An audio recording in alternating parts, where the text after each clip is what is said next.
Thank you all for being here tonight.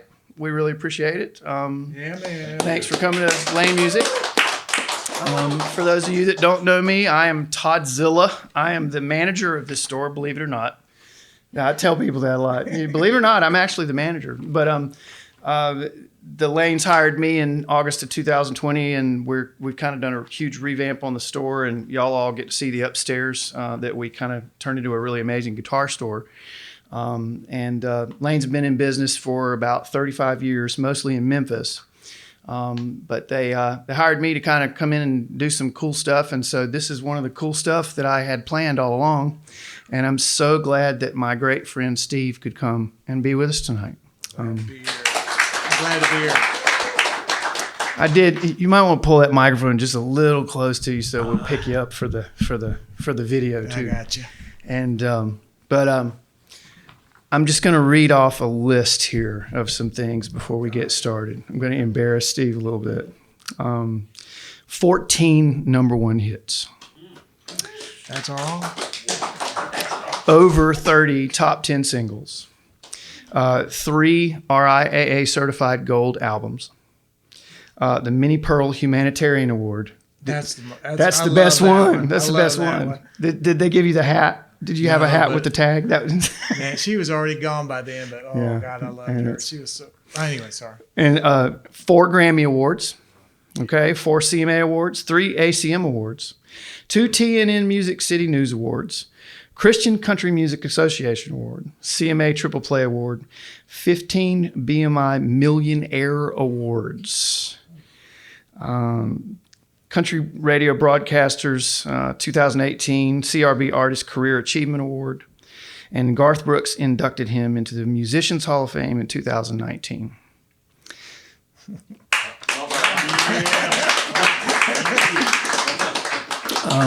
He's been inducted into the Kentucky Music Hall of Fame, the National Thumb Pickers Hall of Fame, and the Music City Walk of Fame. He's one of only 5 guitar players in the world to be given the Certified Guitar Player Award, the CGP Award by Chet Atkins. I appreciate that, Todd. Thank you for all that. I'm just telling the truth. All that BS. Thank you, man. That's nice. Thank you, man. I'm glad to be. We've talked about doing this for a long time. We have. Steve and I have known each other a long time. Yes, sir. And so it's a great honor to have you here. And Thank you, man. Just reading those things, Karen sent that over to me, and just reading all that, and your career arc has just been amazing. It's just been, since you started in the national arena in the late 70s, you've just been like, here you are, and you never really went down. You just kind of kept going and going and going, and you just kind of I went down a couple times, but you just keep on plowing away. Just keep doing what you do. That's always my advice to young artists or young writers, whoever. If they ask me, I just keep doing it. Do what you do. Be yourself. Mm-hmm. Don't try to chase something. Just always do what you do. Right. And I don't know. I hear that kind of stuff, those accolade things, and I go, man, I need a nap. I'm tired. Hearing all that. I think that means you're an old fart. Is what that means when you've been doing it a long time. So, but. Yeah, I look back on it, though, with a lot of fond memories, like that Minnie Pearl thing. She was amazing, and that really was a surprise.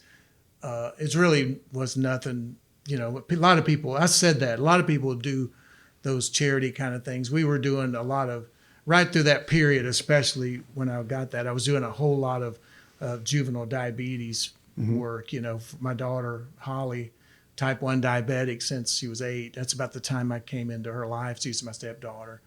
And but those are the things you do. You don't do them for any reasons. You have a chance to go hang out with Mary Tyler Moore and sing, a few songs and do this and that. You do it. It's your daughter, and my wife did 10 times more than I did. I said that she should have got the daggum award, but anyway, you do what you do, and it's. But that Minnie Pearl Award was awesome, and I loved her. I'll tell a quick thing on Miss Minnie, if I could, Todd. Sure. She had a stroke, and when she got ill, and she was a friend of mine, a mutual friend of ours, and I knew Miss Minnie through Chet, Chet Atkins. So, and every time she saw me, I thought she was doing this only to me, and I later found out it was every guy she did it to. She'd see you and say, "Oh, have I told you lately that I love you?" You know, like the old song. Yeah, but when it's Minnie Pearl, it's a whole different deal. I love right? that because she would always say it every time I saw her. Every time. "Oh, there's my feller. Have I told you lately that I love you?" Wow. And then later I go, "Oh, she says it to everybody," but I still love it, you know. And so when she had her stroke, a good friend of ours, Judy Seal, said, I'm going to go up and see Miss Minnie. Do you want to go with me? She's in a rehab place, you know, from her stroke. And I go, "Heck yeah, I'll go." And so we walk in the room, and I love this. Miss Minnie was laying in bed, and she raised up and she saw me come, and she goes, she was kind of her face was a little bit drawn on one side, not bad, but a little bit, and her speech was a little bit different. But she said, "There's my feller.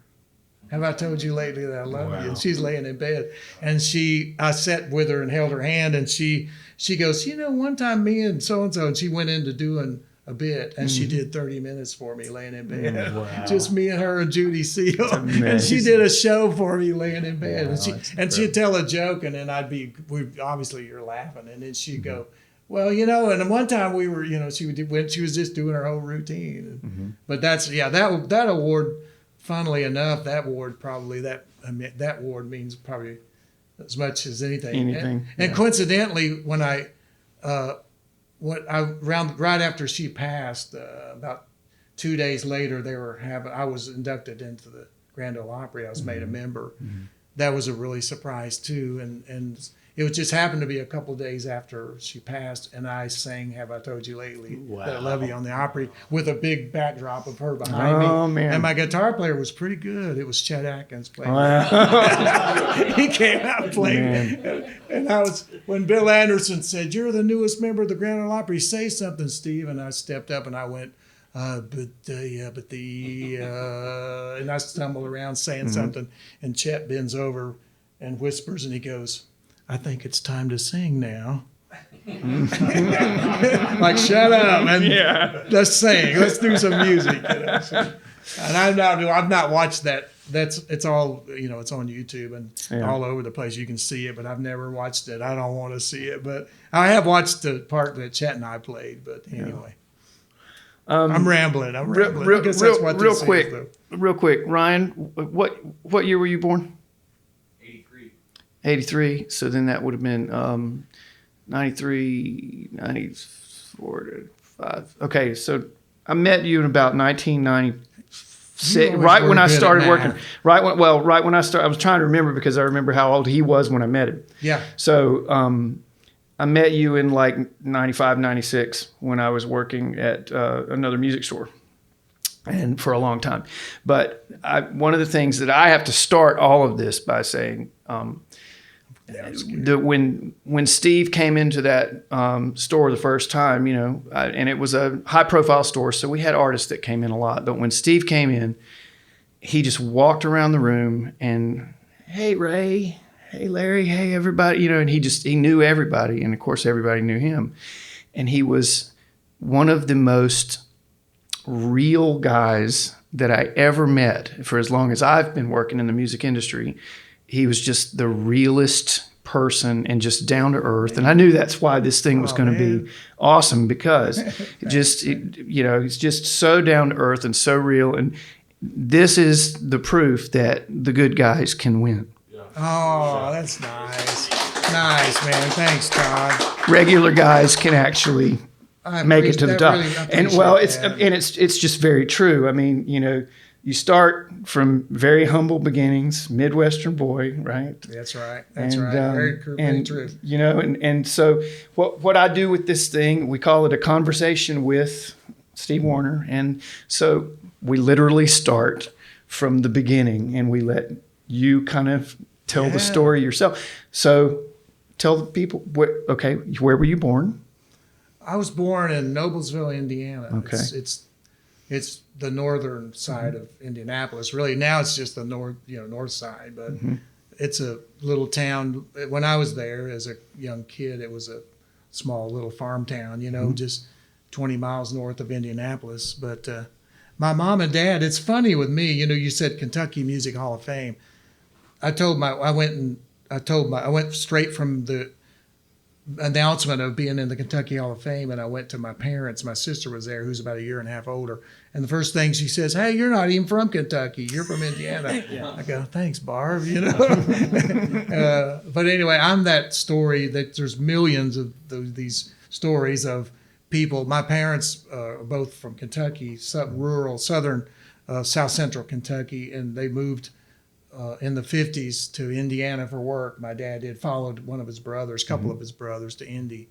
And then, we were all, kids were all born there in Indiana. So brothers, sisters, I have 3 brothers and 1 sister. And they all play, all musical except my sister. And, Okay. So, as a kid, that's my dad was one of a dozen kids. There were 12 kids in my dad's family, and you should see this family. They were farmers. My dad's parents, they were farmers in South Central Kentucky, real humble, beginnings and all that. But my dad and all of his brothers, I think they were like 6 and 6, I think, right down the middle. But all my dad's brothers and sisters could play. My dad's mom, my grandmother, I didn't know her very well. She died when I was real small, but I always heard a lot of people told me that she played fingerstyle, played like a gut string guitar. It's like, seriously, I'd like to have seen that. I bet. And they said she played. And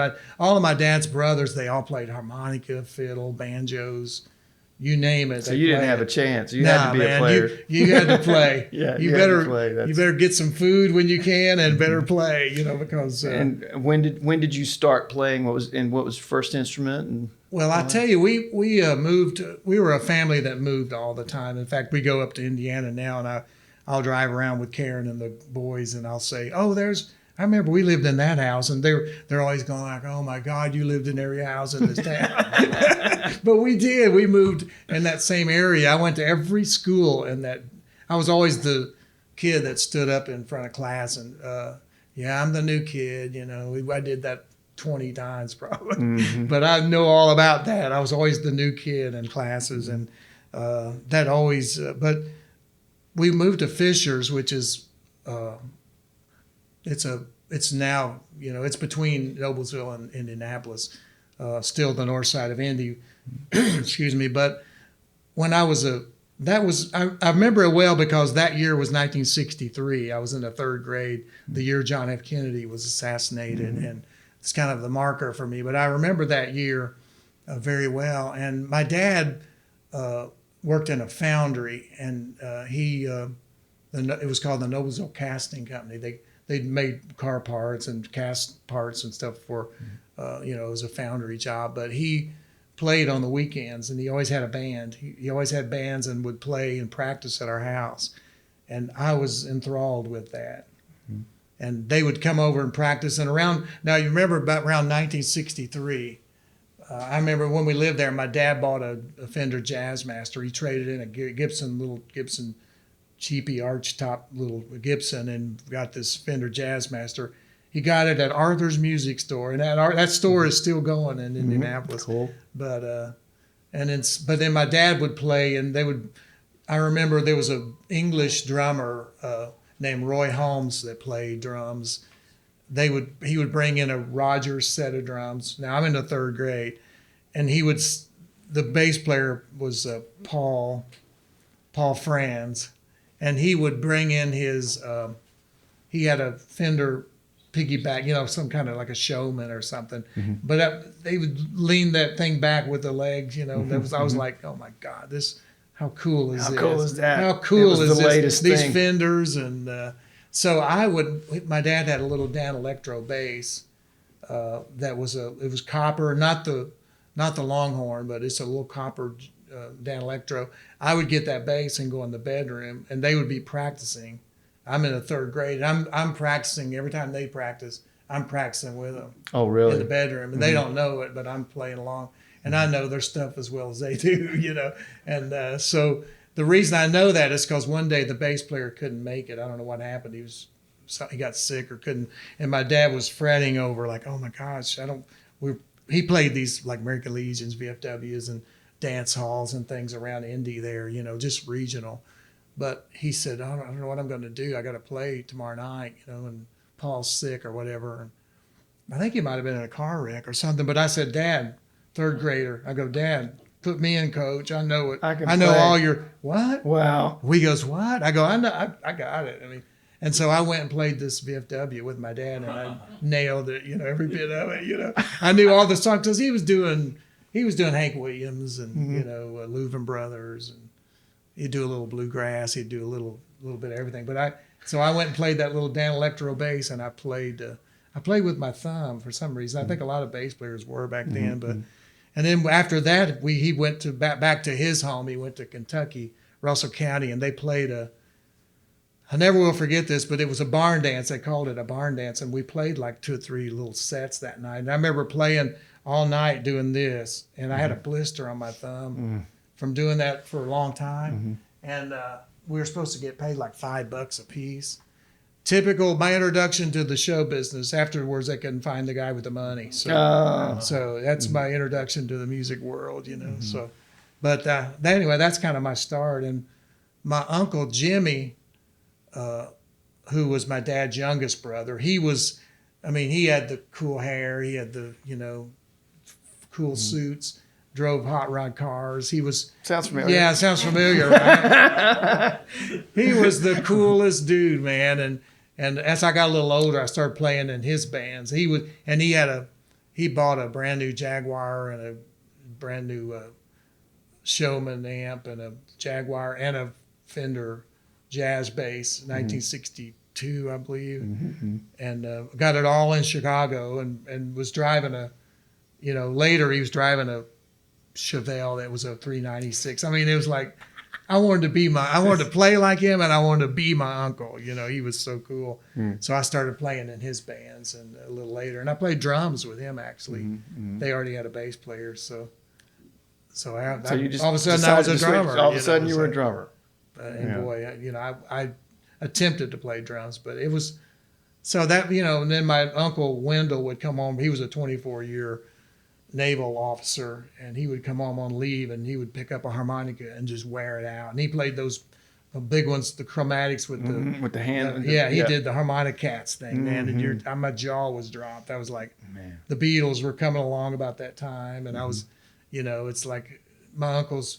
He'd come home on leave, and it's like I never heard sounds come out of a harmonica. My dad played harmonica too. He was great. I mean, he could play anything, but. So you would have been 4th grade when the Beatles did Ed Sullivan. Did you see that? I did. This is embarrassing, but I did take a Beatle wig to school. I was going to wear it into class in a paper sack, and I never did. I didn't have the nerve. What kid? Really? That's your plan? Your plan is to wear a Beatle wig into your class? Seriously? Nobody's going to notice. I mean, good Lord. But I loved it. I saw them on Ed Sullivan. I was like, oh my God, it's that's all it took.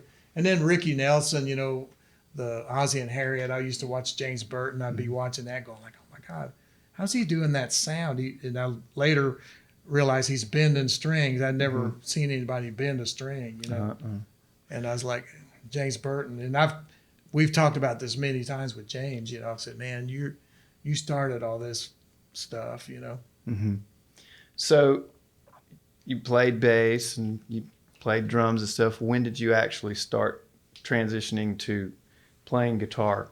Well, because I know even back then when I'd play out with my dad, he started playing VFWs and stuff a lot. And I couldn't. The laws in Indiana back then, I was just 4th grader, 5th grader, 6th grader. I'm not even supposed to be in the building, but they actually this one main VFW in Noblesville that we played, it's still going there too. But they actually built a partition separating the bar from the other place because of me. They built this because they had to for this law that there had to be a partition between the bar if there's any minor kids in there. So they built this little partition thing, and so you could play. I guess so. I mean, we were making $20 a night or whatever, but anyway, so. Every break that we would take, we did 4 or 5 sets, 5 sets a night. Every break we would take, I couldn't go within the stage area. I had to stay. My dad was pretty good about that too. He would. I couldn't venture out too far. I had to stay right by the stage. So every break, I would pick up the guitar player in my dad's band at this time was a guy named Jim Davis, and he had a Firebird. He bought a brand new Firebird, and and he also taught guitar in the local music store, Big Sin Music in our town.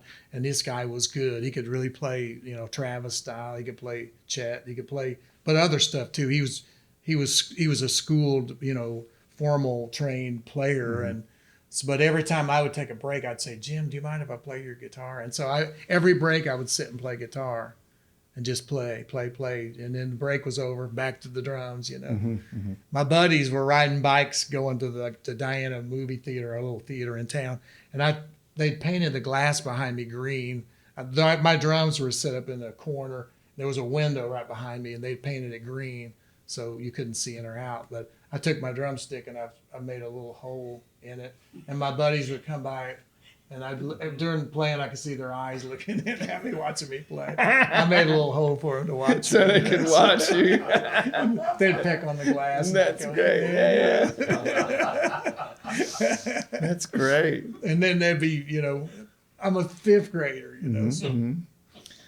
So when did you get your first guitar? I didn't get my first guitar. My dad had the Jazzmaster, so that's I learned to play on that. And my brother Kenny, older brother, he had my oldest brother Kenny had a rock band he called the Summits, and I was in the Summits. I played my dad's stuff. I played my dad's country stuff on the weekends, and then the Summits played this. They were all older guys. My brother's about 5 years older than me, and so they were all the whole band guys were all his age. So I was the kid playing drums, and we would play Hang On Sloopy and Gloria and In the Midnight Hour, Wilson Pickett. And See, you get to find out things that you never knew. Steve Wariner, rock drummer. I played steel with Megadeth. Yeah, you played steel with Megadeth. I didn't mention that. I was going to get to that. You ruined it, man. I digress. But yeah, so we're doing Midnight Hour, and we're doing all those cool songs, and then on the weekend I'm doing I'm so lonesome I could cry. I'm fluctuating between all the country stuff, but how great for me because I'm learning. You're learning everything. I'm learning everything, man. I'm trying to, and we did in the Summits. We did all kinds of songs, no country, but it was all we'd played sock hops and those kind of things, and it was, that was. I grew up pretty good with that band, though, really, because they were all a lot older than me, and I was exposed to some stuff that I realized right away. I mean, it wasn't nothing bad back in those days, but a lot of drinking and parties and that stuff, and I was like, nah, I just want to play music. Just want to play. Nah, it was an eye opener for me. So and I was around alcohol and all that stuff a lot, so I was like, I saw it too much. Wasn't your bag. No, it was. I was up too close to all that. I Right. saw a lot of it. My family and stuff, so it's like I'm good. So I always kind of rail against that stuff if I can to people. So stay focused. In my family, my oldest sister, is an opera singer, and I'm the youngest, and of course I'm a guitar player. And I had a sister that was my dad had some alcohol problems, and one of my two middle sisters, one of them has had some issues, and the other one has got same thing. But anyway, my sister and I talked one time, and I said, it's really funny. You and I never really had the problems that some of the other people in our family did. She said, we're all addicts. It's just that you and I are addicted to music. That's kind of where that's that right. kind of, Oh yeah, I didn't, and I'll be honest. Even through the years, I look back at my years with, I came into. I don't want to get ahead of our stuff, but even down through the years, through the late 70s, early 80s on Music Row around here, recording, I saw all kinds of stuff. Sure. And on the road too, I could have honestly gotten anything I wanted. Right. It was offered it to me, but I just wasn't your "Wait, bag." Are you serious? Yeah. I mean, about as crazy as stuff as you ever wanted was like right there. If I'd wanted it, I could have done it. Well, there's a lot of us that can identify with being same the with guy you. sitting at home, sitting on the bed when everybody else is off partying and doing their thing. Yeah. I was doing this. Oh yeah. Yeah, there's a lot of that. And a lot, and back in there, like early '80s and through the '70s, particularly '70s when I was here in the '70s with Dottie West and Bob Lumen, there was a lot of stuff going on in recording sessions, man, downtown. Right. It was crazy, some of that stuff. But anyway, that's you just I'm like I just let me go play. You mentioned Dottie. We'll segue into so you were about 18 years old or so, and you were playing bass, right? Well, I started playing, Todd. I started playing around with a couple different bands. As I got a little older, as I got older and got my, but even before, let me back up on that. You asked about my first guitar. My sophomore year of high school, I got my first guitar. Okay. And it was a Telecaster. It's in the Musicians Hall of Fame right now. But I got a Telecaster, and I ordered it from a catalog. Just picked up a catalog, Fort Worth, Fort Worth, Texas. I want a blonde Telecaster, $275, whatever. Waited for it to come. That's how I bought my first guitar. Mail order, and it came, and I was waiting. It was supposed to come in at the airport, Ware Cook, they called it back then, in Indianapolis International now. But so I kept waiting for my package to come in, my guitar. And I had my first car, I had a 64 VW with a sunroof. And this is no joke, that your guitar's here. Oh my gosh, I jumped in that VW and drove wide open. And it's a 40-minute drive where we live to the airport, around 465. My foot was through the floorboard of that VW coming around 465. threw a rod in it, blew the engine up, got out, hitchhiked and went and found a phone, called my dad at work. He came and picked me. I left that car for about 5 days. I left the car on the side of the road, and I went down to the airport and got my Telecaster and was home playing it. My dad goes, "We got to go get that car." And I go, "Oh, okay." In a minute. We'll get to it. Wait a minute. Wow. But I threw a rod, and my dad was mad when he goes, I never will forget. He said, you have to put oil in these cars. You know that, right? I mean, these engines have to have oil. But anyway, that was my first Telecaster, or my first guitar. And then I started playing around even before I had my driver's license. I was playing with a couple bands in Indianapolis. I started branching out playing in Indianapolis, and I started playing with some guys over on the west side not far from the Indy 500. These guys, ironically, this place I played was called the Nashville Country Club. And the bass, two brothers, they were from not far in Kentucky, where they were dear friends. Daryl's gone now, but I could talk all day on these two knuckleheads, but it was crazy. They would do anything. They were brothers and had a really cool band, and I used to play with them, and they used to bring their sister and her husband owned this club, and so I played with them a lot through high school, and they would they got to where they would start bringing in some country acts. They didn't have big bucks, but they would bring in some low acts, and then they started up in their game and bringing in bigger acts, and about once every 8 months they would bring in an act at this Nashville Country Club. Well, they brought in one day. Daryl called and said, "Dottie West is going to be here. You got to be here." And I would work it in when I could. I would play with them, and I was still going to school. But and I heard Paul Franklin was playing steel with Dottie West. I'd already heard about Paul. Yeah. And he's, and so I go, "Well, I got to go see this." And he said, "Well, come down and play with us, and we'll open the show." So I went down, and I was opening with this band in front of Dottie West, and so I'm singing a song, and I hear a female voice singing along. And now this would never happen these days, because nobody even gets off their buses anymore to go watch somebody else. But I'm singing along, and I hear a girl, and I look, there's no girls in the band, and I look around, and it's Dottie West. She came out she had been standing back there watching us play. And she comes out and comes on stage, and I'm like trembling. I'm so scared. Now everybody in this whole club, and it's a big old club, and they all came down and gathered around the stage, local boys doing good here, and so, and then we get done, and I don't know what to say, and she goes, "Do something else." And I remember I did Together Again. I don't even know why, but I said, do you know Together Again? And she goes, yeah. And so we did it together, and the place was erupted, you know. And then after the show, she said, she left the stage and she whispered and said, will you play on my show? We're getting ready to play. And I mean, I can't even believe she was in the club before her show. But anyway, and I go, well, I don't know your show. She goes, that don't matter. And so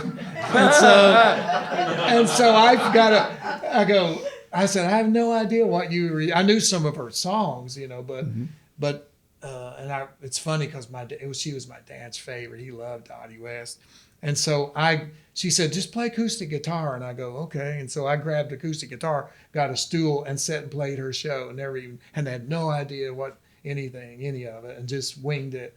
And then afterwards, I went on the bus. They brought me out on the bus, and the drummer was her band leader and her boyfriend. And she was going through a divorce, and they soon were married, but, and he was a band leader. And so we talked on the bus, and Dottie says, when can you join our group? She goes, we need a bass player. Our bass player's leaving. They're having a baby, and he's wanting to stay home, get off the road. And I go, Dottie, I'm a senior in high school. I was a senior at this point. I go, I'm a senior in high school. I just started my senior year. She goes, really? When do you graduate? And I said, she goes, when's your semester break? You know? And so long story short, I worked it out with my school, and my grades are okay. And I went around. The counselor at school said, if you'll go around to all your teachers and work out taking your finals for the whole year, work it out with each teacher, you can graduate early, and your grades are pretty good. So I did that. And one teacher gave me crap, you know, a little bit, but all of them loved it. I'm going on tour, Mr. Warner, if you do this, you will never amount to anything. That's what. There's always one. You know, there's always one. Yeah, I won't mention any names, Mr. Duncan. But and rightfully so, though, he was an econ teacher, and it was a mandatory. You had to have his class for the second semester, so he let me off the hook. But I tried to do a correspondence thing with that one half a credit for that class. That didn't work out so well. See, I never knew any of this stuff. This is like something out of a movie. I mean, it's like a movie script. You know? I don't know. I'm with a an empty senior in high theater, school, yeah. I'm playing in a band, and Dottie West is singing from the back of the room, and she comes up, and I figure she's wearing like all white and stuff in her red hair. Oh, she looked like and a movie she just star. comes up, man. and It's she like, says, hey, you know, will you join my band? Yeah. We need What? a bass player. I didn't even ask, like, what's it pay? What's it? Wow. And I moved down to Nashville. I moved down after I graduated. I moved here. This was late 73. And I moved here, and I truly had never been out of Kentucky and Indiana. That's the only places I've ever been. Maybe I don't know, maybe Illinois or something. But I moved here, and I was a kid, and Dottie said, well, you live with us. She goes, just stay with us till you figure something out. And she had 4 kids, so I was just another kid, And Carrie, her son that I got super close with, he's a sound guy. Runs sound for Ronnie Millsap for years, still works for Ronnie Millsap. So I see him every once in a while. I'll throw out some funny stuff and talk about the old days, but I lived with Dottie for a long time, and it wasn't long till, we're going to Europe. We're going to do a European tour. And I go, oh, wow, I've never even been on a plane in my life, And so I get on a plane, and we fly. My first time ever on a plane was to London. Wow. And I never even been, out of the country, never even flown or anything. And so we do that Europe tour, and do you ever in the morning when you're just like, you get up out of bed and you're just like getting ready to go down and eat some breakfast or whatever, and you get up and you're just like brushing your teeth. Do you ever just stop in the mirror and just go, wow. Did this just happen? Did this just happen to me? Charmed life, man. I mean, that kind of stuff. Well, it sounds. I'm not trying to embarrass you. No, I just know think that, but it's just what a a different story. It's just a different era. I'm gonna write a movie script, and I'm gonna make $1 million on it. It's and just gonna be your stuff. My first flight, Todd. My first flight to and of course it was like 8 hours of doing this, going. Sure. Scared You to know, death. and you knew it was sitting right here. It was one of these. The first leg of this tour was a cavalcade of stars. It was a whole bunch. Our whole plane was all Almost country like a music hayride people, thing. yeah. Mm-hmm. And you knew who sat right here beside me. Here's the aisle. I'm on the end, and he's on the end. Ernest Tubb. Oh, He sat right beside me right here, and he was the nicest guy. sure. And he looked like Ernest Tubb. He had his hat on, his suit. He looked like Ernest Tubb always, Mm-hmm. And he was the coolest guy. And I think he probably saw that I was like a green kid, We played the Opry. That was still at the Ryman, the Opry, Dottie. I was with Dottie 3 years, And it's funny, my first apartment, I finally got an apartment. It's right down the road from where my son Ryan lives now. He's in Inglewood in that area, but I was up in Madison. So it's kind of weird. I go out that area and I go, oh my God, I remember living in that little apartment over there. And Ryan says, "You lived everywhere." Yeah, boy, he does. You moved all the time, But I was with Dottie West 3 years. She brought me into the studio to record my first. Well, of course, my first recording was back up in Indiana. My first session was with my dad. I was in the 6th grade. He cut a record down in Indianapolis, and I played drums on it. It sucked so bad, but but it was okay. But that was a first recording. It's like, man, that's how you do it, huh? Okay. That's awesome. But with Dottie, she brought me in. I remember going into RCA Studio A, and she was in there with, the first thing I sang on. I did a duet with her actually called "You're Too Much for My Two Arms." Written by Red Lane. It was never released, but we cut it. And Larry Gatlin was in there. He sang on it. He and I sang harmony on that song and another song of Dottie. So that was my first, and I met Chet on that same tour, that part of that same tour. It's funny, people ask where I first met Chet Atkins. It was in London is where I met him. He was at Wembley Stadium, down in the locker room. I felt terrible though, because I was really sick. I had a bad cold, and I couldn't. I sounded kind of like this. It was 73, oil shortage in England. It was terrible. There was no heat to be found in the whole Great Britain. Freezing to death, and I was thinking, oh my God, I'm gonna walk in there and meet Chet. And I walked in, and he was the same way. Hey man, how you doing? He had a cold too. He was sneezing, and so that was the first time we met. And I reminded him of that much later, and Now, had you this? Okay, I just want to kind of sort of try to piece it together. Sure. So you're playing bass for Dottie, and in your own time, you're still practicing guitar and stuff, and you obviously were really, really into the Merle stuff and Chet, and so they were really big influences on what you were trying to do. No right? question. And I was a guitar guy and a songwriter, too, because I was writing a lot, and during this period with Dottie West, I signed a writer's contract with her publishing company, which was administered by Combine Music, which had Chris Christopherson and all these huge writers, and I was I was down there. Bob Beckham. Yeah, that's right. Bob Beckham. You're right. And I'd walk in and Chris would be in there and I'd be, oh my God, yeah, Chris Christopherson. Are you kidding me? Me and Bobby McGee. And, but, and all those guys, and Dottie would have Roger Miller come over to the house. And you know what I mean? It's like, wow, Red Lane, an unbelievable writer, Red Lane.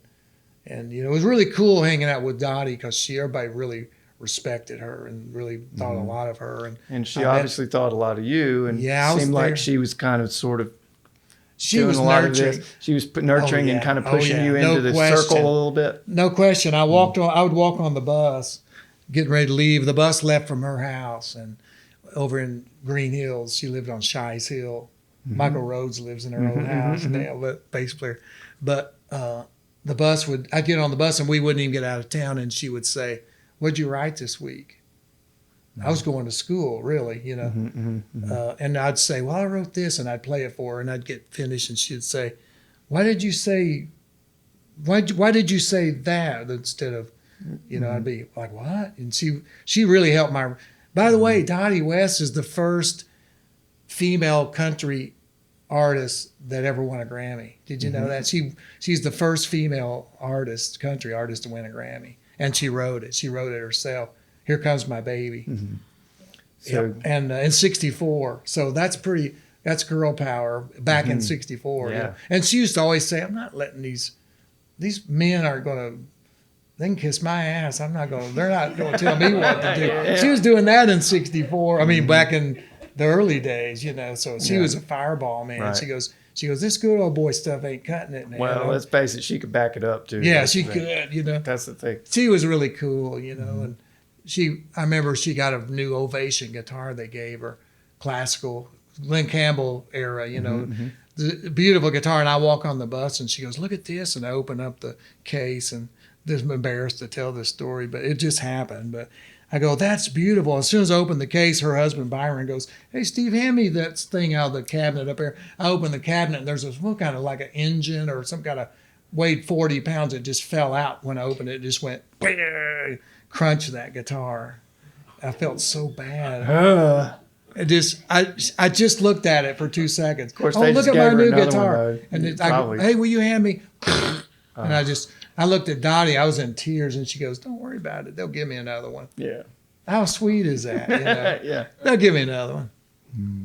But So- anyway, so she was a great teacher. So you met Chet, and of course, I'm sure that was just a huge moment. Oh, even if you were sneezing. Oh, it was. And during his shows, part of the shows, you know, I'd sit on this edge of the stage and I watched him in Denmark, and I remember watching him in Denmark and Sweden and all these places, Norway, these places. We were playing all these shows, and I was like, man, he had an orchestra playing with him. Nobody else did, but he closed the shows, that leg of the shows, and had an orchestra, and he had Henry Strzelecki playing bass with him, and it was beautiful, you know. And I watched every show of his, and never got to communicate with him much, but till later. But then I after I was with Dottie for about 3 years, I was really wanting to get off the road, and you know I really wanted to back off, and I was really wore out because when she worked. You'd leave and be gone for a couple months at a time, you know, in the summer. You'd just go, and you might do these fairs, and I remember just being so tired I couldn't, you know, and I'm a young kid. All the other guys in the band were the older guys, but I was just wore out, you know, and playing all these shows, fairs and stuff. And, but I remember I wanted to get off the road, and I gave her my notice, and I still wrote for her. I still wrote for a publishing company, but I remember getting off the road, and I was hanging out, you know, I'd go to the Opry. I knew everybody at the Opry. By that time, they'd moved to the new place out there now. And, you know, so I was out there one night, and Bob Luman came up to me. And we'd done shows with Bob on the road, and I knew him and his band. And so Bob comes up to me, and he goes, I'd only been gone from Dottie like 3 or 4 months or whatever. And he comes up and he says, I need a bass player. I don't know if anyone knows Bob, but Bob was one of those energetic, you know, wide open all the time guys. Great entertainer, man. Just unbelievable entertainer. And I need a bass player. Well, I'm just at the Opry watching the Opry. And I go, well, what's the deal? When you leaving? He goes, in about 3 hours. He goes, can you go? And I go, oh, you're leaving in 3 hours? He goes, where are you going? He goes, Houston and Dallas, and then back home 2 days. And I go, yeah, I can do it. And so I ran home and grabbed my bass and packed a couple some clothes and took off. And I wound up staying with him. But I loved it. He had this rocking, he was a big rockabilly star back before he was a country guy. And so I just loved it. I worked with him about 1.5 years, and I stayed with him. And he never had a set list. What I loved about him, we knew what the opening song of the show was, and we never once had a set list, never. And he would just winged it, you know, and we all call it off. Yeah. He didn't even call it. He just started playing. Or sometimes he would holler at us, but you know, but it was great. It was a real different situation than Dottie too. He was playing funky places, and you know, And during this time, I was really writing a lot. And this would be about 1976 now, and I'm writing a lot. Never really got any cuts or anything, but I'm writing tons and really working on my craft. And Bob comes to me. Well, let me back up. Bob became very ill. He passed away when he was 42, and but I was with him. I won't go into some of that stuff, but he passed out and stuff on the road, and we spent the night in the hospital a couple of times. He wound up in Dallas at Parkland Memorial, where Kennedy was, and he wound up having surgery. He came back home, had a recovery period, long, slow recovery, but he was making this big comeback, and he was going to do an album. He announced to me, he called me and says, I'm going to do an album. My neighbor's going to produce it. Well, one of his neighbors was Roy Orbison, lived here. Bob lived here, and Johnny Cash lived here. It was three of them, And so he said, my neighbor's going to produce my album, and I'm going to do a comeback album. And I go, I'm thinking, I go, which neighbor? And he goes, John. He goes, John's going to produce my album. And I go, that's awesome. And this is 76, and he goes, I want to cut a couple of your songs. And I go, I never had any cuts, so I go, yeah, man. I said, any of them. He goes, and I want you to play on it too. Mm-hmm. And so here I go out I start playing him some of the songs on the road, and he picked 4 songs of mine that he loved. Mm. And so I go out to the House of Cash out there, and I walk in, and Johnny Cash is standing there. And Bob, I walk in the control room with Bob, and he goes, Steve, this is John. And he goes, how you doing? And I shook his hand, and Paul Yandell was on the session. My friend Paul Yandell was playing. Larry London was playing, and I played bass. And Buddy Spiker came in and played fiddle later. But anyway, so he says, play that song for John, Labor of Love. So I knelt down and played that song, and I'm thinking, oh no, what's he gonna say? And Johnny Cash goes, I love it. Let's cut it.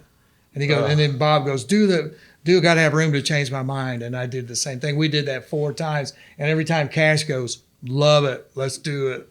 I'm like, holy crap, I just got my first cuts, And so the 2 o'clock session, this was in the morning, in the 2 o'clock session, we cut songs that morning. In the 2 o'clock session, another acoustic guitar player came in, and it was Waylon Jennings. He came in at 2 o'clock and played on the 2 o'clock session. And that's the first time I met Waylon.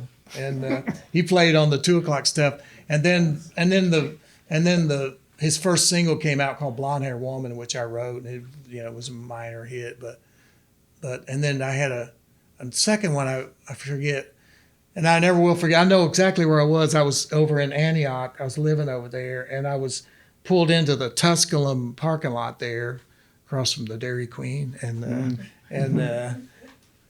there's a girl pulled in. This hot girl pulls in her car, and she's the windows are down. It's summertime, and Bob Luman is on her radio, and it's my song, and I'm going like, oh yeah, that's my song. I wrote that one, but I didn't say anything. I was wanting to go, hey, I wrote that, And so anyway, so that was my first cuts, and I was kind of living here. Karen and we knew each other. Of course, then we were already.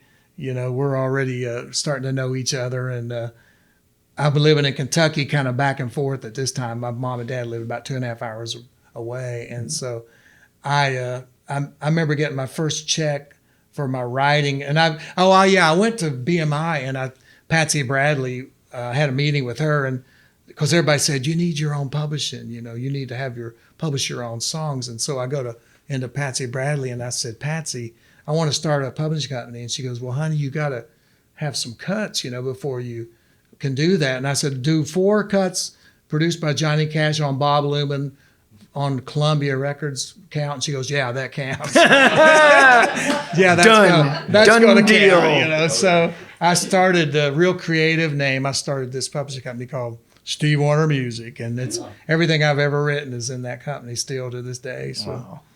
So, and I think my first check was which I couldn't believe it. I couldn't believe I think it was $40,000, my first writing check. Wow. And I took it. This was back in 76. And my mom and dad had never owned a house in their life. And I went and bought a place in Kentucky. And my mom and dad built a place out there on it in Sano. And that's how that house came about. I bought 6 acres. Wow. And that's the first time my parents ever owned a house in my whole life. So that was kind of cool. That's amazing. I thought if I don't do that, I'll buy guitars and amps with this money.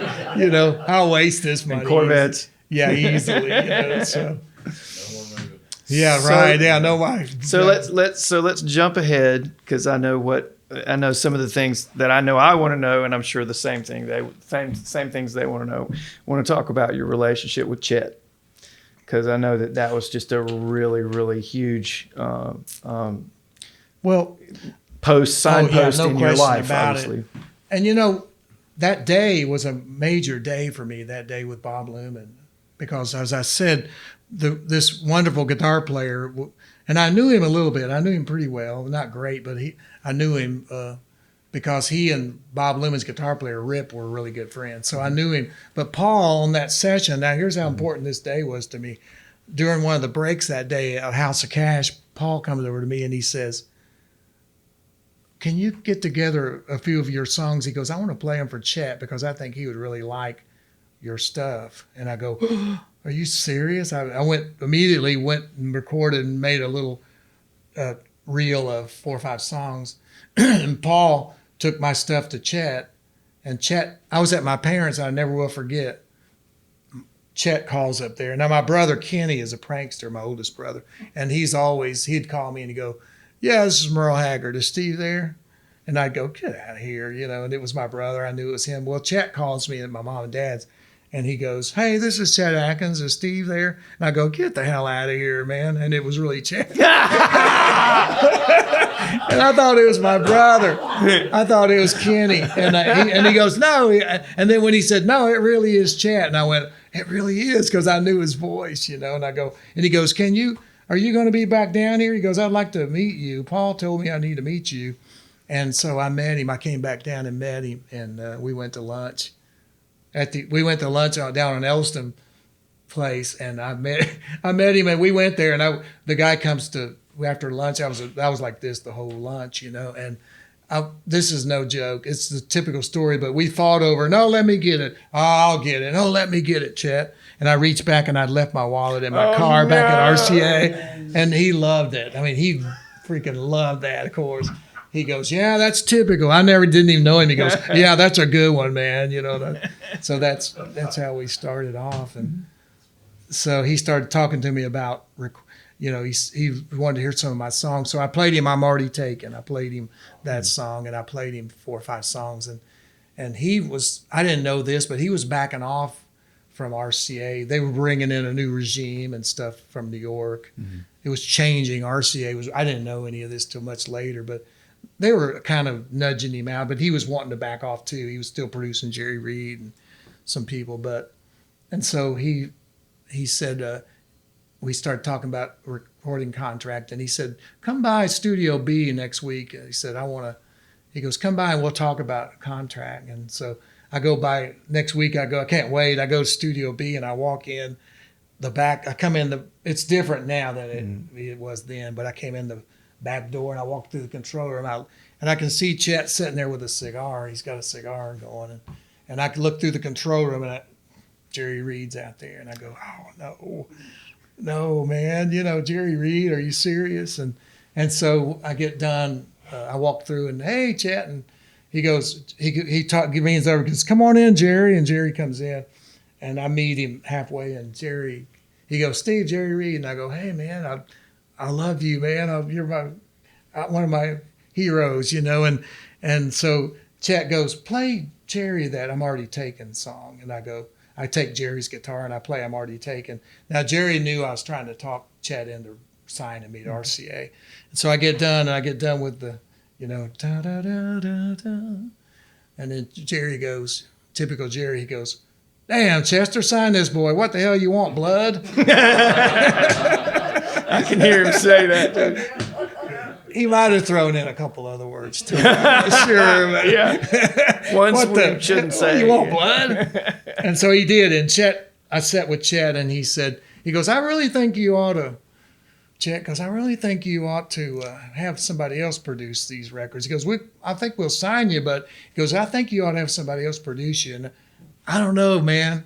I can't imagine me doing this, but I did. I go, no, I want you to produce me. I said, I want you to do it. And he goes, okay, well, let's go in and cut some stuff. And he set up a session, and we walk in, and he had, the best players in the world sitting there, Buddy Emmons and Larry London, and it's like, damn, man, we are gonna cut a record. Well, my session was, let's say it was a Wednesday morning.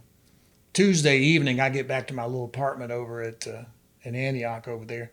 6 o'clock news: Elvis Presley dies. Mm.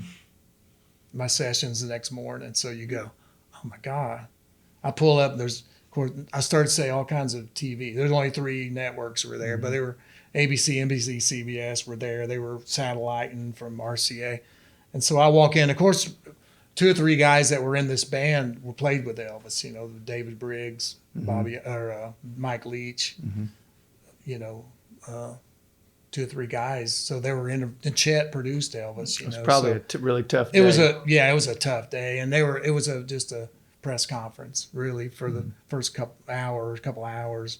Finally, we got to making some music, but that was my first session that I ever did, for Chet. So I put a wet blanket over everything. I know it, man. It's like, man, the king is gone, Yeah. So, but I remember Chet going to Elvis's funeral. I was intrigued. I was enthralled, like, oh my gosh, tell me about it. I remember him fixing his tie. His office was like Mad Men. If you remember that show Mad Men, it looked just like that. It was one of those big offices, I remember Chet fixing his tie, going to the airport to go to Elvis's funeral, And so anyway, that was crazy times. And I remember my first single came out, and my joke always on the road, I say my first single came out. It started out in sales kind of slow, and then tapered off. And it really didn't do what I wanted to do. But I remember sitting with Chet, and I was, I didn't know. I thought I'm on RCA, Chet Atkins. I thought, well, gosh, here we go, Mm-hmm. Yeah. And I remember Chet, I didn't know the politics later on that they were nudging him away, Mm-hmm. And, but he told me, he said, man, he goes, it don't happen the same for everybody. Some people are overnight sensations, and other people takes a lot of nights, Mm-hmm. So, and that always stuck with me, And he said, just keep working hard, make really good music, pick great songs, and it'll happen if you work hard enough. And that's kind of been my mantra, Mm-hmm. Seems like it's worked out pretty well. Still working at it. So, I have to tell a couple of little quick stories, just because, like I said, as you can already see, the realest guy you ever met in the music business kind of guy. By real, you mean? No. By real guy. But I mean boring, man. But so I met Steve at the music store that I was working at, and I'm the electric guitar guy, and so he comes in and we talk a lot, and he comes in 3 or 4 times, and he picks up a guitar and it's just amazing, and then he says, well, here, you play something, and so then I have to do what he did in front of Jerry Reed, and I have to play something in front of somebody like him. And I'm a rock guy, and I was really, really a kind of an Eddie Van Halen disciple. Well, one day he comes in and he's got his son Ryan with him, and Ryan's about 12, 13, little bitty kid, and he's got these big eyes, and he really doesn't say much. He's just kind of real shy and standing there. And Steve says, "This is my son Ryan," And I said, "Oh man, really nice to meet you." He says, "Yeah, he's really into the Van Halen stuff," and I said, "Oh, that's really cool," And so we go into the room where the guitars, the electrics are, and we'd gotten some guitar in that I really liked a lot. And I said, "Hey, Steve, check this out." And I picked up the guitar, and just to tune it, really, I just kind of picked it up and I did something. And I went to hand him the guitar, And he just looks at me and he goes, and I go, and he goes, I ain't playing after you. And I said, dude, you're Steve Wariner. He said, I don't care. I can't do that Van Halen shit. You make me look bad in front of my kid. And he walks out. he just walks out the door. You're doing this. You're And I'm using standing two there. hands. I just kind of was like, it's just whatever I do. I just kind of instinctively, I'm making sure the guitar's in tune so I can pass it to him and get him to play. But he just walks out and he's gone. I'm standing there and Ryan's just kind of looking at me. And I'm like, well, hey. And so Ryan and I got to be really, really good friends. And he started coming to the music store, and as he started growing up, he was as obsessive as Steve says he was. Ryan was probably at least that much. I mean, he said one time that his mom asked him, "Do you want to go see the new Star Wars movie?" He said, "Has it got guitars in it?" I mean, it's who he is. So he grows up, and and he's growing up, and I'm seeing him progress, and he goes into high school and stuff, and he's his senior year, he's hanging out more and more after he could drive. He would come to the store all the time. And one day, Steve and Karen came in to the store, and they just, hey, how's it going? That kind of thing, and I immediately got this feeling of, oh, what? And he says, well, we came here to talk to you. And I'm like, okay, what about? And he says, well, Ryan's getting ready to, you remember saying this? Oh, yeah. Ryan's getting ready to graduate high school, and he's decided that he wants to be a professional guitar player. And I'm like, and Karen says, and who are we to tell him that he can't? And she does one of these over to him, right? So, I mean, obviously, here's the model, right? And I said, well, that's great. And Steve said, yeah, would you do me a favor? Would you take him to lunch and sort of tell him what to do? And I'm like, what are you asking me this for? And he says, because I'm his dad and he won't listen to a damn thing I tell him. And so I did.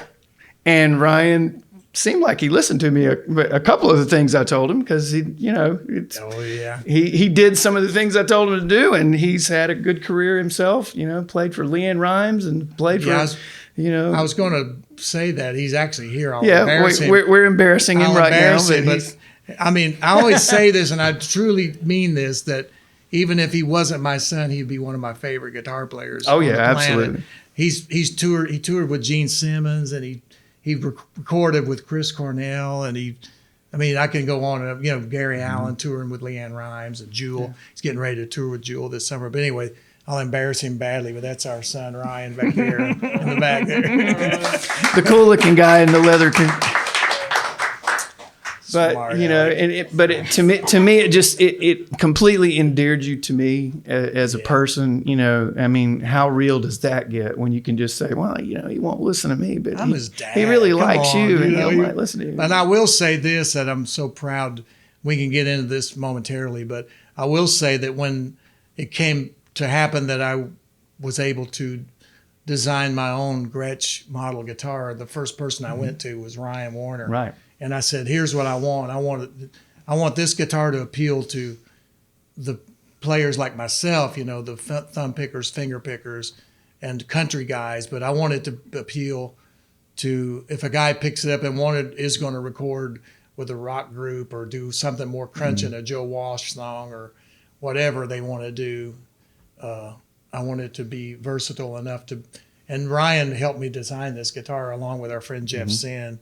But Ryan was so instrumental in a lot of these features, man, that make this guitar. I'll do the commercial and the bragging, I love this guitar. It's a huge step forward for Gretsch too, because it's got things that they've never put on a Gretsch before. It's a really versatile guitar. It's the first Gretsch that's ever had a coil tap on it, where you can split the coils. And that guitar, it is a Gretsch, but it can sound like a Tele. It can be and that's because too. Steve is a Tele guy, at heart. Your first guitar is a Tele, and you wanted it to sound like a Tele, and you and Ryan and Jeff figured out a way to make that damn thing sound like a Tele. Yeah, it's got some really versatile features, So anyway, kudos to Ryan for helping design that, and all of his sensibility, and his viewpoints on this thing is really valuable. So Can I drop a story? please do drop on This in, is man. this is Jason Crow. He's our Gretsch. Gretsch guy. He's our Please do. resident Gretsch guy. So we're launching the guitar. We're doing a little party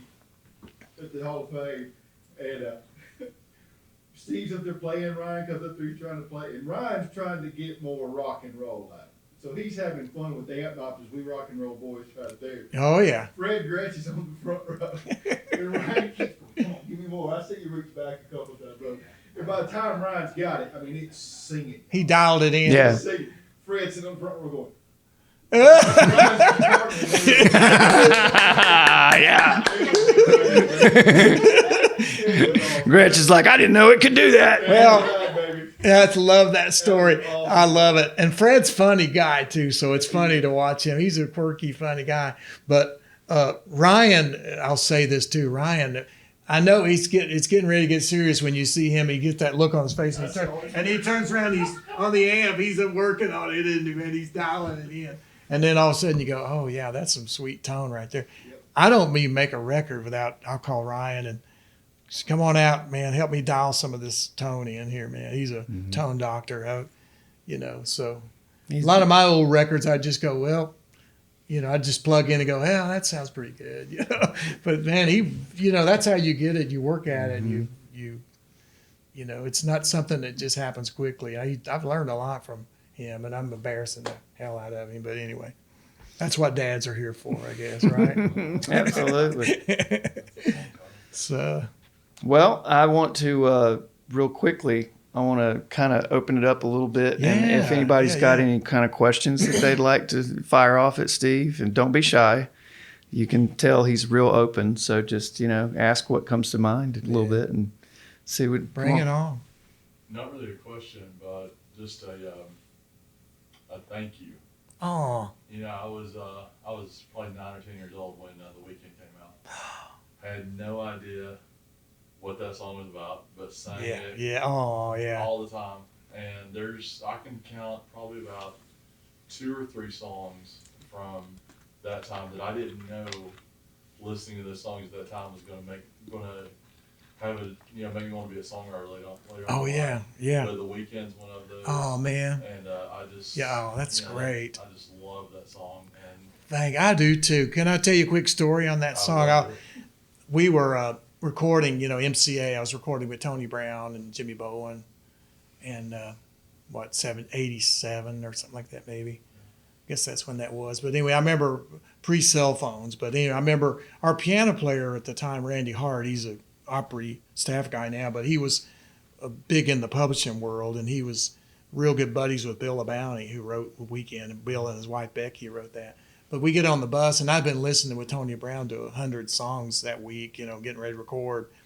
And I was burnt out. I didn't want to hear another song, and we were trying to pick out our final songs. Randy gets on the bus, and we were heading to Kansas City or somewhere, and we get about halfway there, and we get a couple hours into the trip, and Randy goes, I got a song that you really need to hear. And I go, Randy, can we wait till tomorrow? And he goes, no, you really need to hear this.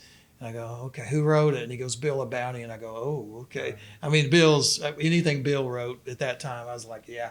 So he puts in a cassette, he puts in cassette on the bus, and I hear dun, dun, the demo, Bill playing the demo, which sounds pretty close to, we cut it pretty true. And I just stopped the tape, and I said, our driver, I go, Beck, find me a payphone. And we stopped right there. I went to a payphone, and I called Tony Brown. Put Weekend on hold. I'm definitely cutting this, man. So, and then he says, "Oh, I'm glad," because he goes, "I love this song too." And so we cut it. We cut it at Emerald, down on the road. And I remember John Jarvis played all the piano. And in my booth where I was singing his piano was turned catty corner, and I could see him. I could see him. He really couldn't tell I was watching him, but I could see him really well. And they were Reggie Young, and those guys were talking over the changes in the chart. And John Jarvis didn't know him well at that time, but he was eating a green apple, reading a book, paperback, and they were talking changes in the chart. And I'm telling you, this song is not a chart for the faint of heart, is it? That's a lot of demolished chords and stuff, Demolished. But anyway, and he's eating an apple and not even acting like he's paying attention. And they're changing the intro of the song. And I'm like, my first thought was, what a jerk, you know? And then they counted off and he just did his thing. And I was like, oh, okay. He's John Jarvis. Okay. And so anyway, that's how that song came about. But I remember desperately looking for a payphone because I was afraid somebody's going to beat me to it, you know, which that happened a lot where, you know, you had a song and you thought you had it. And then Kenny Rogers grabbed one from me like that once. It was like, damn it, I wanted to do that, you know. But it happens. But that one, I got it. So I'm so what glad you did. I appreciate that. I love that song, man. I won a vinyl from a radio station, Oh and yeah. I still got it. You autographed it for me. Oh, nice, cool. I mean, from that long ago. Like, That's- I still have yeah. that for- Wow, I man, love that's that so much. yeah. Thank you. I love that song too. You had one, didn't you? I was streaming just yesterday, and when I streamed, up came this just wonderful session. It was, they zoomed in on Glenn Campbell, and his fingers were flying. Oh, yeah. I just started weeping, and as the camera pulled out, Chet was on one side of him, and you were on the other. And Oh I just lost it. man, I wept so much Oh, because man. I just, love I Glenn. mean, you just saw just the love and respect that not only that the two of you had, Mutual but all the that- way around, but wasn't it? And Yeah. it was just totally amazing, and I'm just going, three of the finest guitarists in the world. But what I thought about, what I also want to know, did you ever meet Les Paul, or were you also a fan of his? I was a fan. I never met Les, but we had a lot of mutual friends. You know, Chet and Paul. Paul, you know, was really close. I was with Chet when they recorded. I was around Chet and Paul when they did that Chester and Lester album, which was monumental in my opinion. But I never did meet him, and I was invited to come up on his Tuesdays, you know, and sit in with him, but I never did make it up there. He did sign a guitar for me, but I wasn't there. I regret that because I really loved him. And hearing Chet's stories, Chet would be, I guess they had this funny relationship too, because they had a love-hate kind of competitive thing. And Chet would say, I love that Les Paul, that bastard. I love him though. I love him. You know? I love the story about how he brought Les up on stage one time, and Les reached out and shook his hand, and he took his thumb pick and threw it in the audience. Yeah, they were notorious, man. They were. You know, talking about Glenn Campbell, I won't wear this out and make it long, but the first time I met Glenn, Carl Jackson played with Glenn, you know, and I am really good friends with Carl. Love him. But Carl, we were playing in Cleveland at a big radio station thing, you know, for one of those outdoor festival things for the local radio station up there, and Glenn was playing the Front Row Theater, which was in Cleveland. You know that theater, which I played it later. But and I talked to Carl, and he goes, he said, if you're done in time, you ought to come over to see the show. And I never met Glenn, and I had a couple records out on RCA, and so I was out promoting those records and doing this festival. Well, TK, my road manager, and I get in a car, and we go across town to Cleveland, and we go to the Front Row Theater, and Carl's got us tickets. We're in the back row of this theater, way in the back there. And in the middle of the show, Glenn knows I'm there, and I've never met him, and he goes, there's a guy that's got a top 10 record on country radio right now. He's in the audience. And I go, oh my God, that's me? Is he introducing me? And Glenn goes, Steve Warner's here. And the spotlight was like looking around, and he goes, stand up. And I go, oh my Lord. And so I go, hey. And he goes, come on up, man. And I go, are you kidding me? And so I walk down the aisle, and I get up on stage, and Glenn goes, let's do something. And I go, man, it's so nice to meet you. We're on stage, you know. And he goes, he hands me his guitar, and he goes, do something. And so I do. So I play I'm Already Taken. on his guitar, and he joins in on harmony. He's never even heard this song in his life, and he sings harmony with me and nails it. He don't know the words. I can tell he's watching my lips real close, like follow me. But melody-wise, note-wise in his brain, he had the melody of it, not even hearing the song. And then when we got done, he goes, "Hey, sing some harmony with me on this one." And they kick off Country Boy, country. No, Scott, pardon me, I'll back up. He did Rhinestone Cowboy. And I sang harmony, which was in the freaking ozone. Yeah.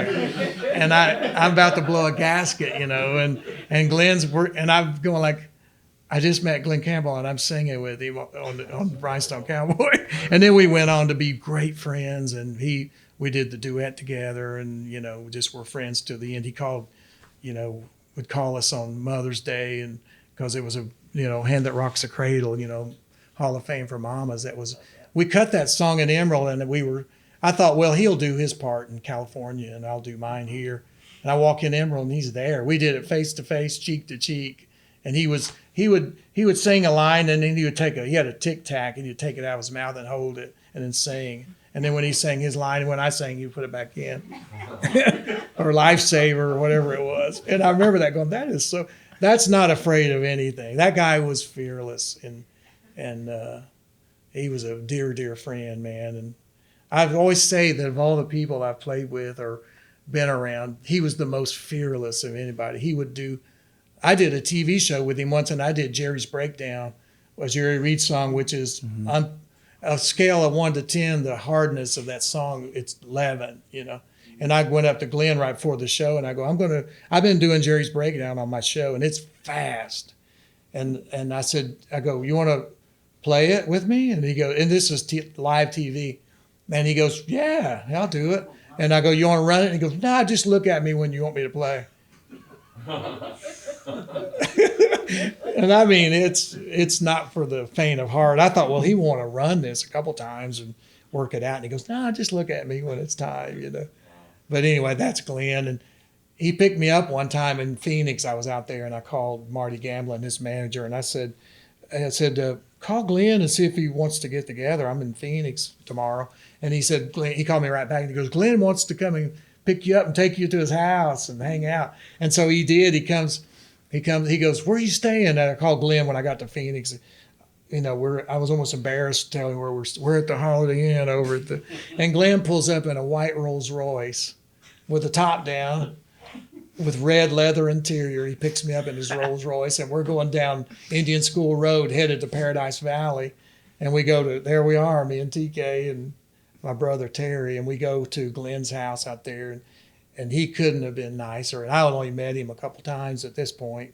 It was before the duet, and so there we are hanging out with Glen, and he comes out of his bedroom, and he goes, he's got a pistol, and he goes, that was my gun in True Grit. John Wayne gave it to me. And it's like, damn, man. Wow. And he had all his stuff from True Grit. He was showing us all his stuff. It was so cool. And so anyway, yeah, he was something else. I got to play with him after his Alzheimer's stuff. I got to be around him, and it amazed me that he didn't know words, but he could play. He could play. He was forgetful with, it breaks my heart, but it was, but boy, unbelievable. He still play like nobody's business. Classical Gas, like that's just muscle memory, I guess. He's done it so long, but he was really an idol of mine. He was really, I told him this too. I said, man, you're one of the big reasons I'm doing this, because I'd watch that Glen Campbell Good Time Hour, and he would play with. It didn't matter who was on there. He'd play with Stevie Wonder to Seals and Crofts to Aretha Franklin. He played with them all, and that stuff that he did sitting on the couch was unbelievable. Just the impromptu stuff that he did just off the cuff, So really great stuff. I want to jump in again because it's something I wanted to ask you, and I forgot to bring it up until now. Tell me a little bit about that moment when Chet gave you the award to kind of put you in the club. Oh yeah. Yeah. Well, I did an instrumental album for Arista, and it it's kind of funny on that too, because I had to beg them to do it. I want to, they looked at me like I had two heads. I want to do a guitar record, and they were like, "Well, it won't be on radio," and I go, "Oh, that's okay," So anyway, I did this album called No More Mr. Nice Guy that had tons of people on it, from Larry Carlton to Richie Sambora to Chet did a couple tracks with me on it, and I had tons of people on this record. And anyway, so we got nominated for a Grammy, and I go, "Oh my gosh, that's so cool."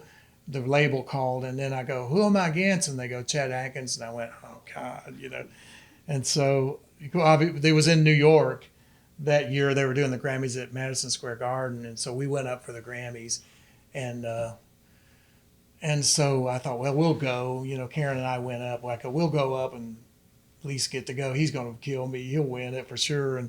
And Chet left me a message on my Codaphone. I'll never forget this. And he goes, "Steve, I voted for you on the Grammys," and I believe he did. He goes, "I voted for you." He said, "I think you should win this Grammy." And he said, and then he goes, "Besides, I hope you do win." And he says, "Besides, I got 16 of them."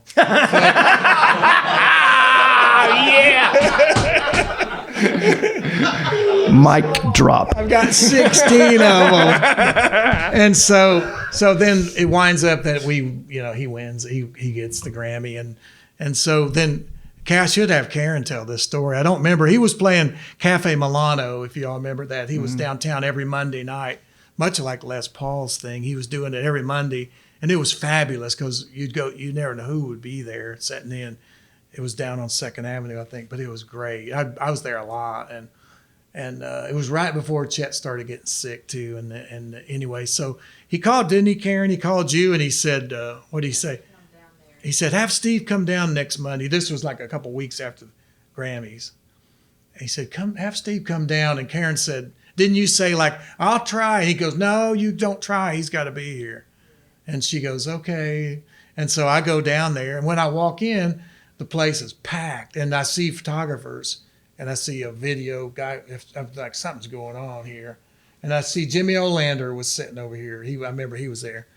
And then Chet gets up and he says, "I won a Grammy 2 weeks ago." And everybody goes, and he goes, "Yeah, man, I won a Grammy."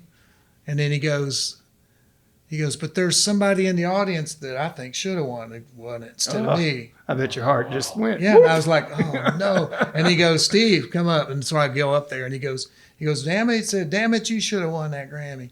And he goes, "So I got something for you here." And he reaches behind his amp and he pulls out a Grammy, and he goes, "Now folks," and there people are up now, cameras and taking pictures, and he goes, "Now folks," he's talking to the crowd. He goes, "Now folks." He goes, "Naras, you cannot give these away." He goes, "It's in the laws. You cannot give a Grammy to someone." And he goes, "That's why I took this plaque off and had a new one made, and it says on loan to Steve Wariner from Chet Atkins." And he gives it to me, and that's what he did. He gave me his Grammy. Wow. And It made you see. Was that yeah, the night he well, did it? yeah, and then I'm looking at it, and it's still on my shelf in the library. It's still on loan to Steve Wariner. And back then there was a Brad About You thing in the paper. This was right after the OJ trial, if y'all remember too. And somebody in this gossip column had written in and said something about Brad had said something about that Grammy, and Chet in the paper, Chet was quoted saying Brad About You, the guy Brad, what's his name? He said, "Chet, they may come and get that Grammy because you can't give those away." And Chet in the paper, Chet said, "Let them come and try to get it. I'll hire Johnny Cochran." He goes, "I'll hire Johnny Cochran. They'll never get that Grammy." That's great. Anyway, and then I started to walk off, and from stage down there at Cafe Milano, I started to walk away, and Chet goes, "Oh, hang on a minute."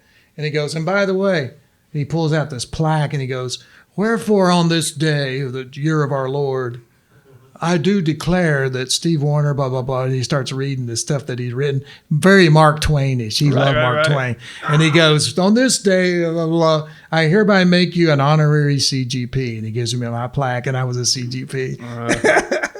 So isn't that great? Man, that's and I got amazing. a picture of, cool pictures from that night. And Chet was already starting to get sick a little bit. You could tell he wasn't well.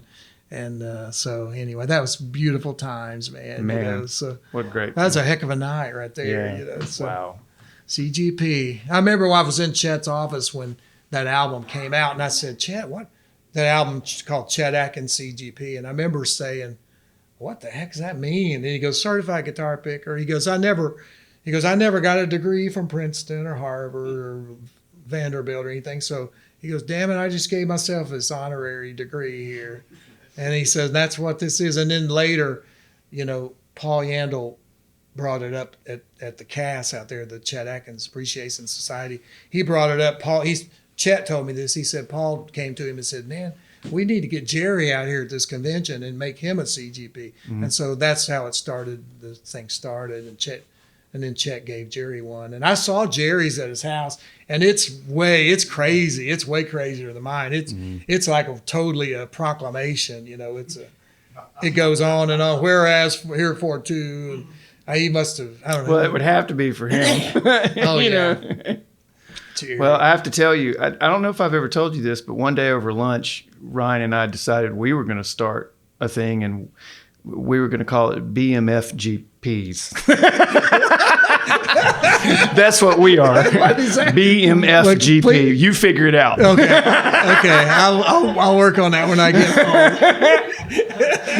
So if you get another plaque, it might have that on there too. I want to get in that club, man. You can get in that club. Well, and I said this too, and I really sincerely mean it. There's only 5 people, me, Tommy Emmanuel, and Jerry, John Knowles.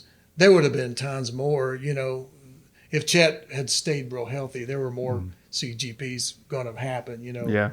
And it's, it's just the way it was. It's pretty cool that it's a very exclusive club. But it is cool, but it would have been, because Doyle Dykes is a CGP, Eric Johnson is, all these. Oh yeah. There's so many guys that really are. Chet never. It would have came to it. It just didn't have. He ran out of time, And he called me when I made the album Holes in the Floor of Heaven. When I made Burning the Roadhouse Down's the name of the album. But thanks, man. And the second.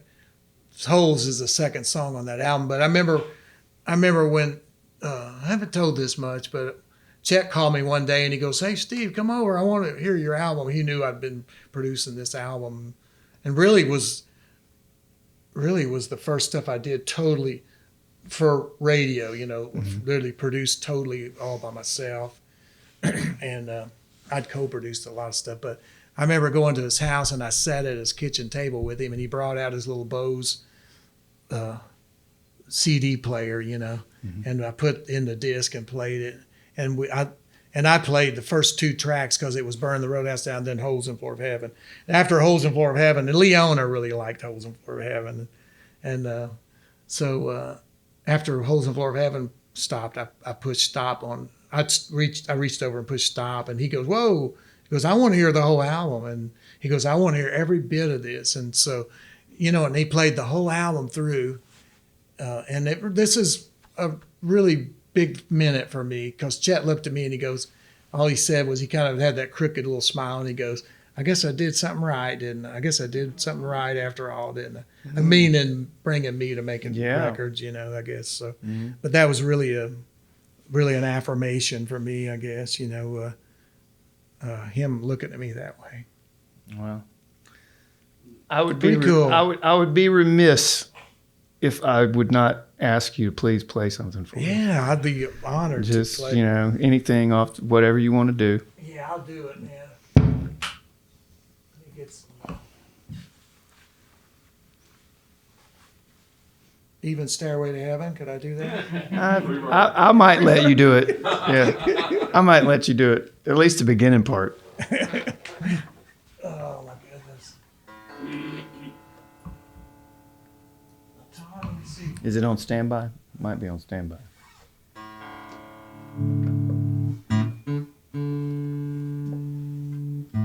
Ryan needs to come up here and just tweak it. Ryan's going, no, no.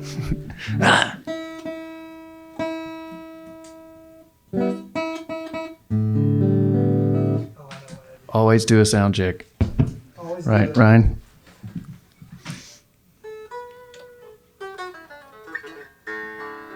The battery died. Put a new one in it. Oh, well. Oh, there we The go. Effects do it.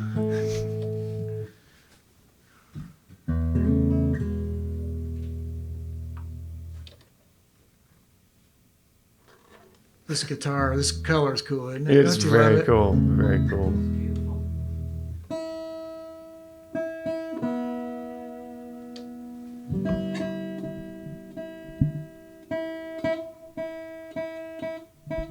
Excuse me, y'all.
Ladies and gentlemen, Steve Warner.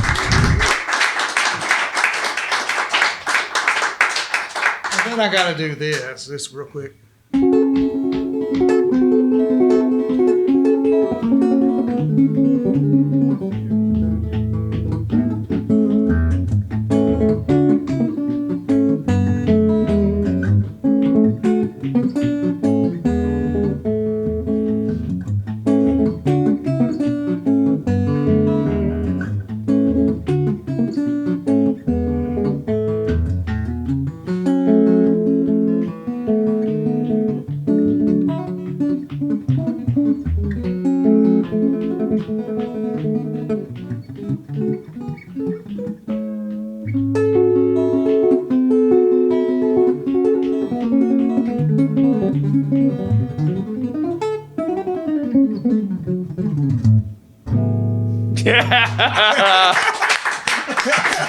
If Jerry was here, he'd say, "I think you've been in my bag." I played a lick one time for Reed. I played a lick. He was at my studio, and I played some kind of lick. I go like, whatever, you know. And Reed goes, "Don't step in front of my car, son."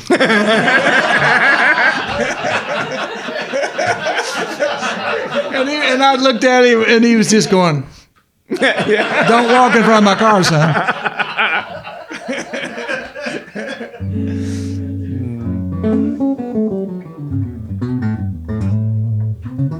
Of all things, too, I put a new battery in that daggum. It sat there the whole time. You should have told me. We would have plugged it in and it wouldn't matter. How about something? Excuse Yeah, me. it's he. You can sing too. Yeah, I think you can sing just a little bit.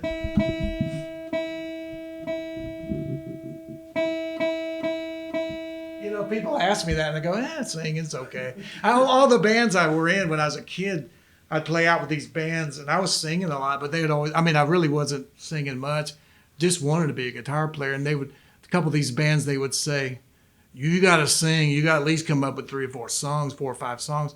And so I started going, okay, I'd learn some songs, and and then I could see that I was getting attention, when I'd sing, it'd be like people liked it or seemed to be, and then they would go, well, you got to learn more songs of these bands I was in. And so I really was like, that's okay. I like to play it, but the singing was always secondary, really, but.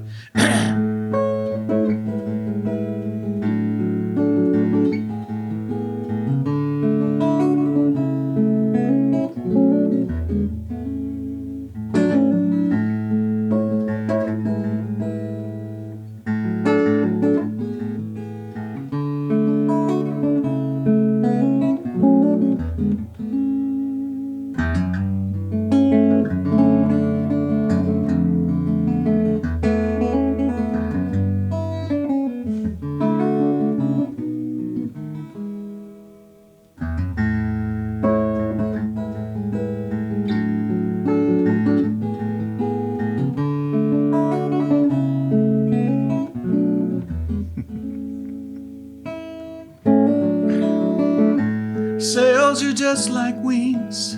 You can fly from things. Run before the wind. Lord, let it blow.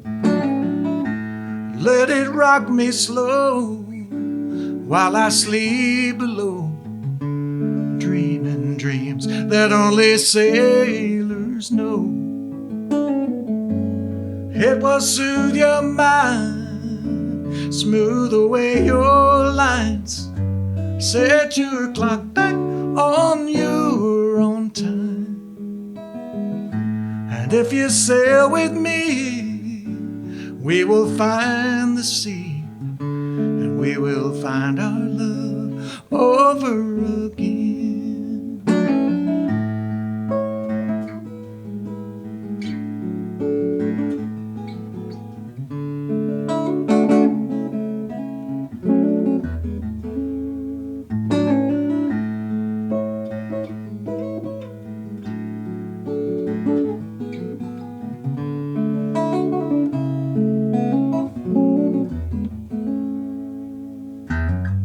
It will soothe your mind, smooth away your lines, set your clock back on your own time. And if you sail with me, we will find the sea, and we will find our love over again. And we will find our love over again.